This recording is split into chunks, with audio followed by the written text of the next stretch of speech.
Boom, there it is, ladies and gentlemen. Welcome back. Man, we got a good one today. If you're an entrepreneur and you want to maybe look into the franchise thing, this episode's for you. So let's get this one started. Here we go. Shut up and sit down.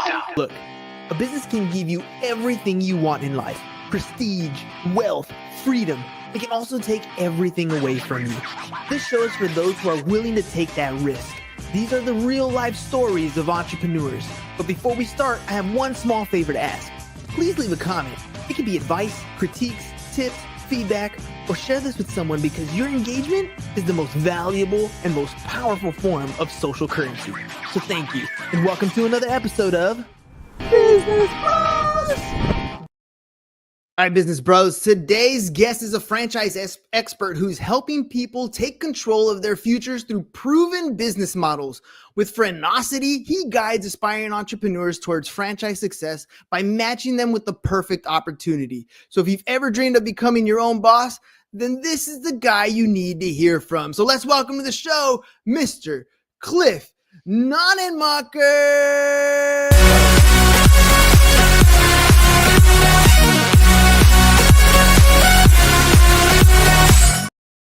All right, Cliff, welcome to the program, my friend. What an intro. Thank you for having me. I appreciate it.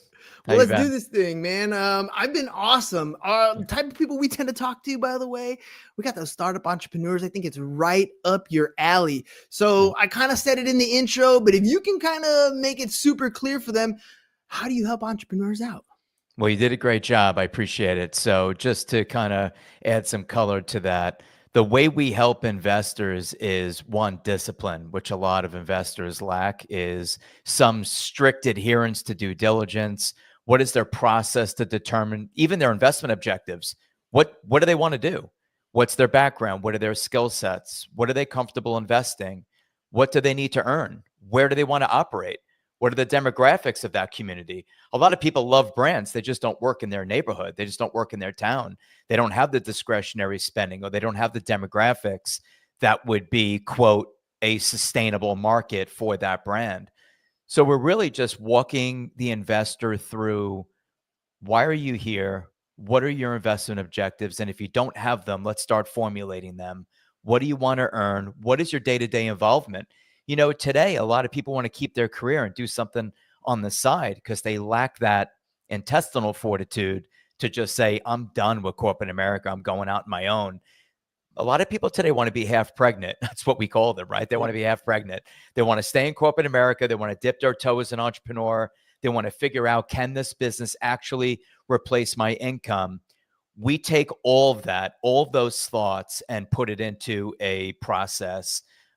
Again, a very disciplined process that takes us approximately 3 months to conclude, including the due diligence on at least 5 brands. And in many cases, they either buy one, walk away, or we start over, right? And just say, hey, those 5 brands just didn't fit. What happened?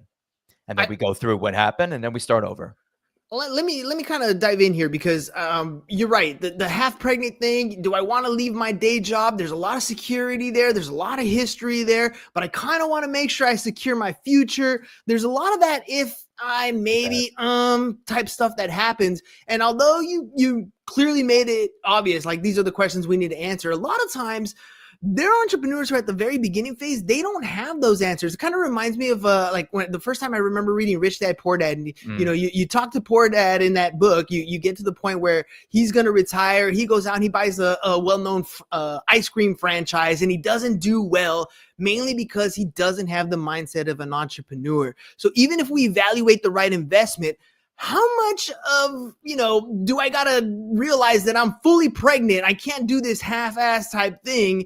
Maybe I should assess this and kind of look at that. Is there a way to be kind of half corporate and half in? Yes. Or at some point, do I got to dive into this thing full on? Yeah, great question. And yes, we make fun of the half pregnancy statement because people don't want to fully commit to entrepreneurship. But the reality is, working with a professional advisor like my company, Franocity, we will help them identify brands that you could actually, realistically operate while you have a full-time career. A lot of people work from home. A lot of people do have bandwidth in their schedule. If people just replaced all of the doom scrolling on social media and dedicated it towards making more money or improving themselves in some way, there's plenty of time and bandwidth in someone's schedule to manage their manager. The key in this situation is if you have a full-time career, you have to find that manager that's going to execute your business during working hours while you're in your, call it mortgage business, or you're in your law firm, or when you're in the accounting firm, wherever you are, the hospital, because you're a nurse, right? So obviously people come to a small walks of life. So wherever you are, who's doing the work in your absence? And that's the beauty of the 3-month process, right? They come, maybe they're naive, to your point, like what they don't know what they don't know and all that. Over the course of 3 months, it'll get very real for them, and they'll know to the right of a decimal point, this is what I'm spending. This is my potential earning. This is my time commitment. Like, I need a manager. This is my monthly burn rate with staff if I'm going to keep my career. So they'll know in the end of that process, okay, this feels good, or I'm biting off way more than I can chew. I'm getting very uncomfortable. I don't have the risk appetite for this, and they go their separate ways. And candidly, I mean, look at your show, right? This is what you do. You're trying to inspire people. Most people will never be self-employed. Most people will not do this. And this is one reason why most people will never be wealthy and they'll never achieve their financial goals. They just won't take the chance. They want to play it safe. You cannot play it safe any longer. You just can't. You have to, especially if the audience is young, you have to go all in. You got to go all in. I tell these young guys that is just stop working on growing your beard and let's grow some balls and let's take action and let's get aggressive and let's fight like hell to win and let's make some money. You got to get aggressive. And we kind of lost that a little bit because it's been good times. The Fed prints money. It's been safe for us. These kids were born. It's been just good times, and it creates weak people. And it 100% does. It 100% does. And I know your background, so I can say that because I know your upbringing, right? And I know you can relate to what I'm saying. You fought like hell to win. You're a winner. Yeah, it does take a grind. There is a certain tenacity that you have to have. I mean, you hear the saying, scared money don't make money, and that's 100% true. But when it comes to franchises, especially, people coming in very, very ignorant to, you don't know what you don't know. You want to start something. A franchise is probably something that is already built so you have a higher rate of success. But you're also thinking McDonald's and you're thinking $1 million to start a franchise. And, you don't know what you don't know. So you got to kind of dive into this. If there's somebody who's looking to get started, what's like that minimum viable option for somebody? Do they have to have $1 million put away to get started? Do they have to have, that 40 hours available for somebody? How much do they what's it like at the very minimum to even start thinking about looking at franchises? Right on. Great question. So let's level set that, right? What does it take? Forget the whole million thing. It's just, it's out there, not necessary. There are incredibly affordable ways to get into this game that we call franchising, where, to your point, you have the highest probability of success. It's a fact. It's a fact by the FTC. It's a fact by biz buy sell, people getting a premium. You will do better as a franchisee than you would had you hung your own shingle and went out on your own. It's just reality. And I deal with this every single day. So the economic structure of joining a franchise brand, I tell people to play in this game, you really should have liquidity of around 100,000. Can you do it for 50? Yes. The opportunities are significantly reduced when you start coming to the table with 50. 50,000 is a lot of money. It's just not enough to play really in franchising. 100, I think you've opened yourself up to some great opportunities, especially if you have an appetite for debt. If you want to bring on a little debt, maybe a $100,000 SBA loan or an unsecured line of credit. Now we can show you some opportunities that you can scale and you could actually create wealth. And I do believe, and of course I'm biased, and I've been doing this for over 20 years and I've owned 12 different companies I'm 53 now. I think it's the fastest way to collapse time and create wealth is to be part of a franchise concept. I truly believe that. Now, 100 grand for the average individual is going to be difficult, but we do have access to a lot of different things. Money is relatively cheap, even though, mortgage rates are like 6%. The money can still be relatively cheap. You can find these SBA loans.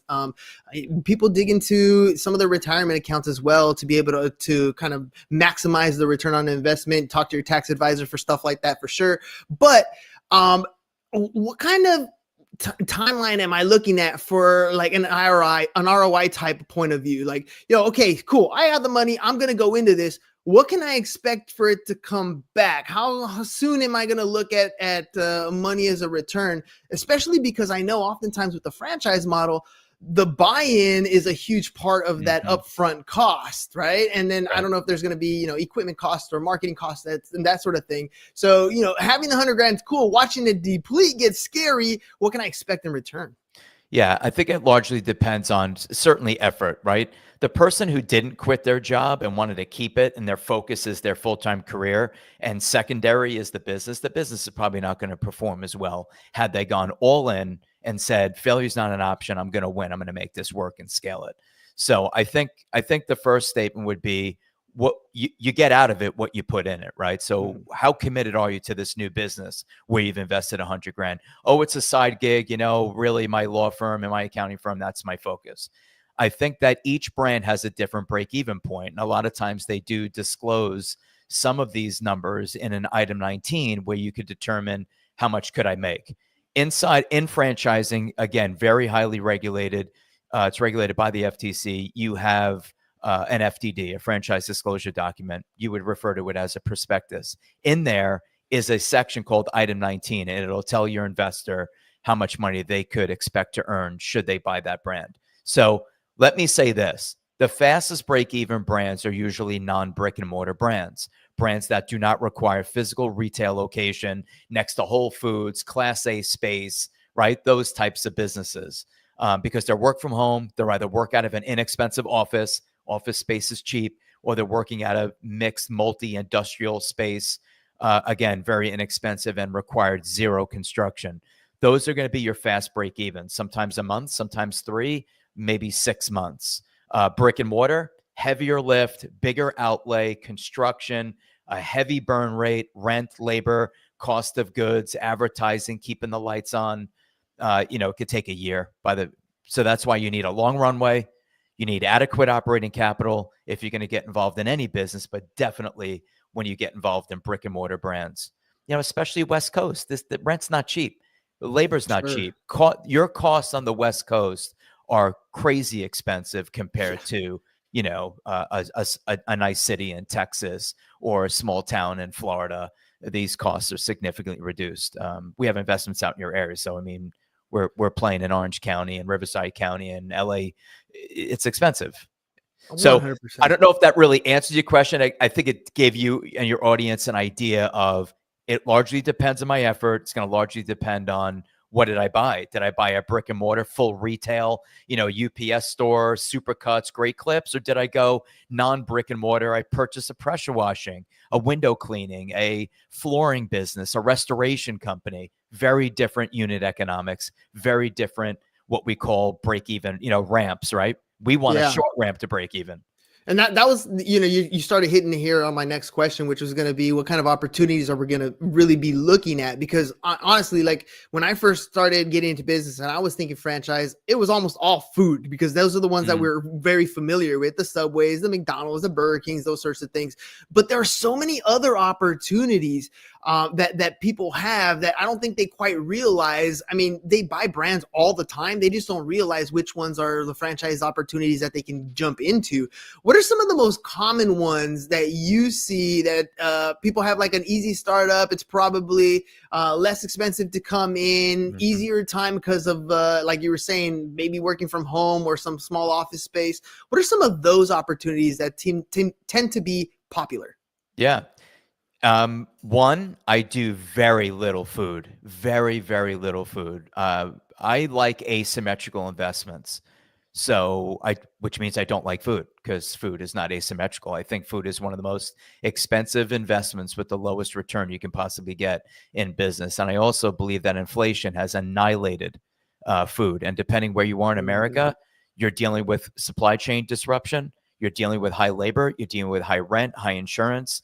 You're dealing with high everything. Just the cost of goods to produce a hamburger is not what it used to be back in 2005. So Yeah. High all I have everything, but seen, low margins. Right? you see, that's an interesting statement, because the restaurateur was told, as prices increase, I have to pass it on to my customer. And the customer said, thank you, I'll have another, for around 2 years. And then the Mhm. customer said, you know what? This is getting ridiculous. This is a $16 Taco Bell bill. This is a $25, bill at this whatever restaurant. I'm a $50 would pick your number, right? And they said, you know Mhm. what? I, the consumer, have price increase fatigue, and I will no longer be going there. And that's exactly what they did. Like everyone, you vote with your feet, you vote with your wallet, right? And people said, I'm done with the price increases. I'll go to the supermarket. I'll do it myself. Or they just moved from, let's say, white tablecloth, and they moved to TGI Fridays, and the TGI Fridays customer moved down to quick service restaurant or to a drive-through and said, Yeah. the hell of it, I'm not spending this kind of money anymore. I'm anti-food until we get a handle on this inflationary environment we're in, because it's not over yet. I believe nearly nothing. I'm living with my eyes wide open. I don't need the federal government to tell me what No. inflation is. I go to the store. I pay insurance. I believe me, we all know what's going on with It's inflation. It's expensive, not man. tame. Thank It's you. ridiculous. I It's was not I was tame. literally telling my wife the other day. She's like, "Oh, where do you want to go?" And I was like, "You know what? Let's just." And we are going to like just a regular date night. I was like, "Let's go for a walk. Let's go here." She goes, well, "What do you want to do?" I'm like, every time we step out the door, it's like Yeah. $100. And Easy. I got 2 kids, and then all of a sudden, it's the bill goes up and up, and we don't do anything major. They're all little things. They're just so expensive. All right, food's out the You nailed window. it. So then, what are we going I'm going to to go back jump to into? I'm going to go back to it. Here, let me do this, 'cause I think your audience will benefit greatly from this conversation. So there are 5 categories that we focus on. So we're sitting here January of 2025, and we have heard 2 major announcements that will have unintended consequences throughout the globe. One was AI. And then Mhm. quickly after that, we heard quantum computing, Yeah. almost back to back. So you're like, whoa, wait a minute. I'm still digesting AI. Did you just say quantum computing? So these are game changers, and I don't think people really understand that, like, what's going to happen here. This is the first time in history where I think technology will set its sights squarely on white collar jobs. Mhm. Usually it's been blue collar, like industrial revolution stuff, automating the lines in Detroit and getting rid of union workers and getting rid of blue collar people. This technology, this is saying, you don't need a desk accountant. You don't need an attorney. You don't need a wordsmith. You don't need a copywriter. You don't need a graphic designer.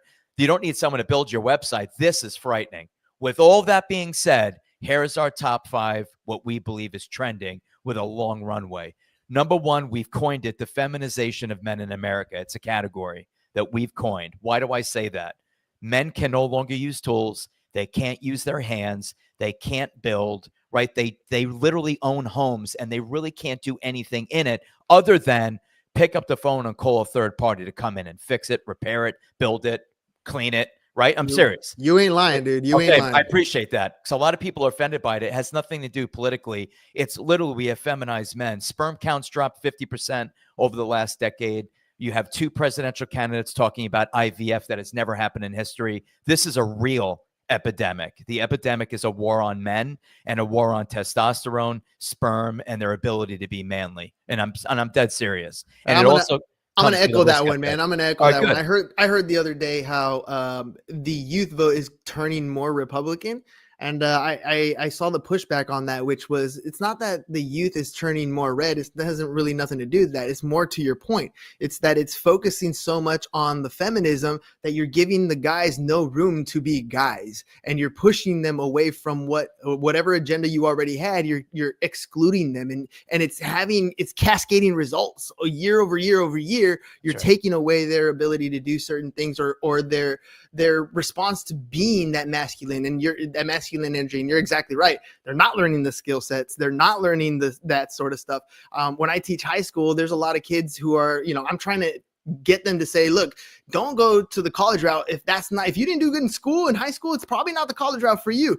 try the trade unions, because that's Good the for skill you. set that will Boom. allow you to make money all the way through. And trust me, you'll do better in the next 4 years than the ones that are going to college, at least financially speaking. You'll have a skill set that you can really put to work. I 100% agree with you. We have shit on the trades in this country for the last 2 decades. We told our kids to go to college, get $150,000 in student loan debt for some, I don't know what degree, that they can't monetize in the real world, right? You remember the book, Tom Stanley, The Millionaire Next Door? Yes. The future millionaire next door will be your plumber, your HVAC tech. I'm telling you, these guys are going to clean up. They're going to Dude, clean up. And some of the that's the per point. diem rates are ridiculous. I mean, some of these guys can be making $100, $150, $200 an Easy. hour. These guys are going to kill it going forward because the pool of people who have these skill sets has been reduced. But you're starting to see, to your point, you're starting to see the counterpunch. You're starting to see the pendulum swing violently in the opposite direction, which is F school, I'm going to the trades, and I'm going to go get a degree, and I'm going to become a journeyman or an apprentice, and I'm going to have a license to print money in my future. Yep. So I love that. So why did I say what I said? It has nothing to do with shock and awe. It's a category headline. What does it mean to the investor? You have testosterone therapy franchises. You have ED franchises.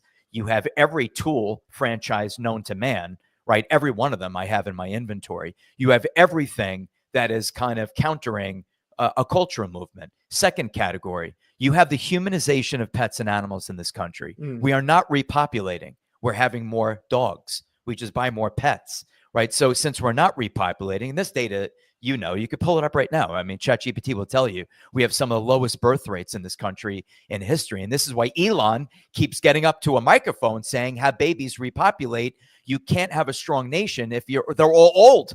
Yep. You're going to look like Japan. Like, you have to have young people to care for your elderly, and the cycle of life continues. So when I talk about the humanization of pets and animals, you can get into very affordable. Everything I'm saying is affordable. Affordable mobile dog grooming. Very profitable, by the way. You could do dog training, non-brick and mortar dog training. You could do dog boarding.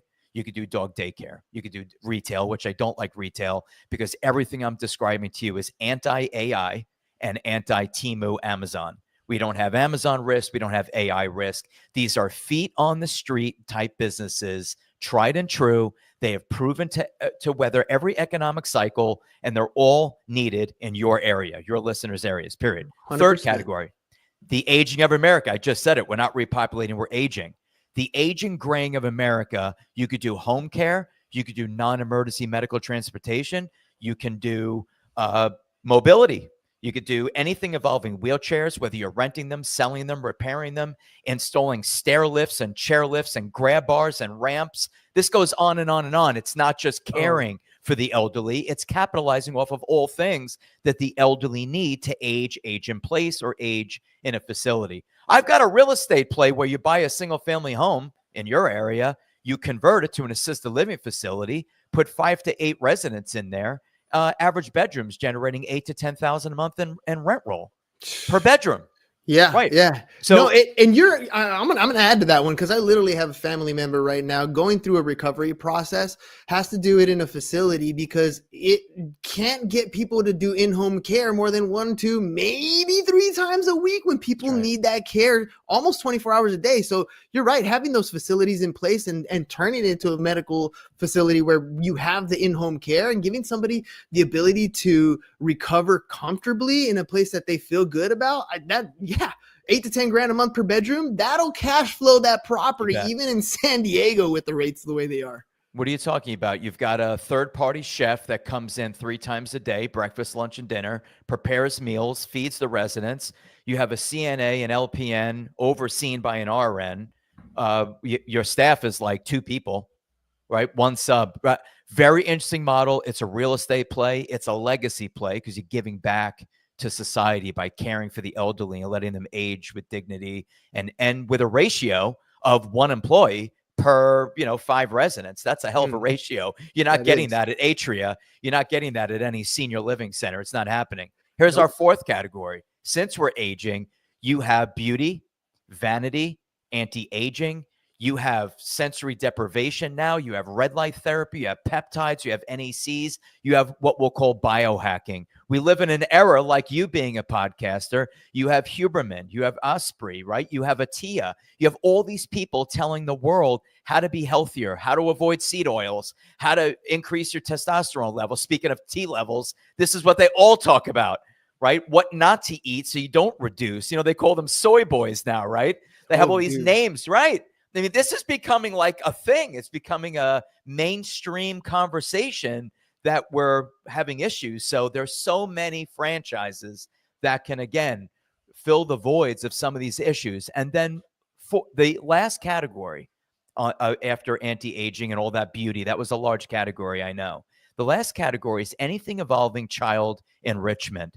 Our public schools have done nothing but kill the very things that make a student, a human being, a productive, intelligent, right, human being, a problem-solving human being, a human being that can think for themselves. All of these things the schools have killed. Art and music. There are certain things that you could do to activate both hemispheres of your brain. Music is one of them. You have to read music and you need hand dexterity, all going on at the same time. It's your corpus callosum, which is the bridge between the two hemispheres of your brain. These things are, it's not just, oh, big deal, I activated it. What does that do? It has everything to do with seeing a brighter future, being optimistic, problem solving, reasoning skills, creative thought. That's what music and art were for. It wasn't just a class to take at school. It had everything to do with just being human.